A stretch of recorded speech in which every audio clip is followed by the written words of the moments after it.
Não sei se hoje em dia não se continua ainda a fazer mais doçaria popular do que a conventual. A do conventual é habitualmente mais rica, mais calórica também, mas não se pode pôr em confronto uma com a outra, mas acho que ambas são complementares uma da outra, porque definem um conceito absoluto num país em relação ao consumo de doces ou mais práticos. E se nós pensarmos da época medieval, onde vimos de uma doçaria onde não havia açúcar, embora havendo açúcar que era muito caro e tinha uma função mais de fármaco do que de complemento alimentar, nós temos uma doçaria que se pode chamar pobre, não no sentido insultuoso, mas que se calhar que é mais autêntico. É aquela doçaria que se fazia em casa, sem grandes proporções ou proporções rigorosas em relação aos produtos, mas tinha-se a farinha, tinha-se uma gordura, tinha-se um ovo, e depois juntava-se ao mel ou um bocadinho de açúcar quando havia, e depois vieram as frutas cristalizadas com a influência do açúcar, e de vez em quando alguma doçaria que seria popular também se viu enriquecida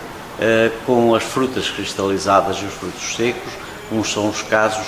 na zona centro do país, sobretudo em relação às merendeiras, que tanto podem ser pobres como podem ser enriquecidas com frutas cristalizadas e frutos secos. A doçaria popular, eu tenho feito um esforço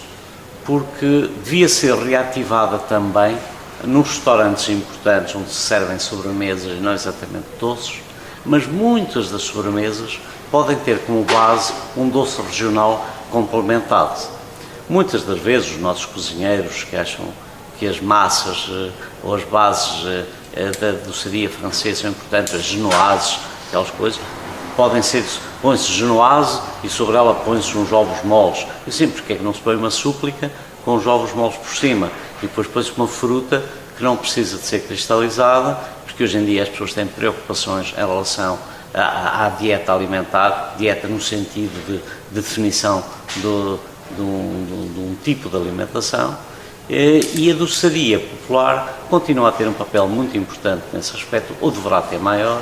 e quando a gente percorre o país em festas regionais, ainda continua a imperar aquelas senhoras que vendem ainda, sobretudo no Minho e em Trás-Montes, na Beira Alta, ainda se vêem aqueles cestos de verga com uma belíssima toalha de linho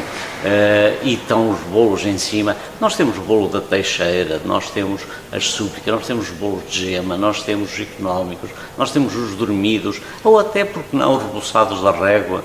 que são, se calhar, os reboçados mais populares que há neste país. A doçaria popular é cada vez melhor,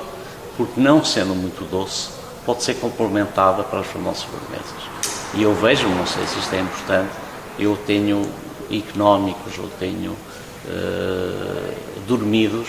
e muitas vezes corto-os ao meio, torradeio, ponho uma geleia por cima, sobretudo marmelo, que é a melhor geleia que existe neste país, e para um lanche, não venham cá falar de scones e coisas dessas, nem croissants, porque nós temos coisas tão boas e até melhoradas, portanto isso chega, e portanto estamos a falar em doçaria popular, portanto elas são complementares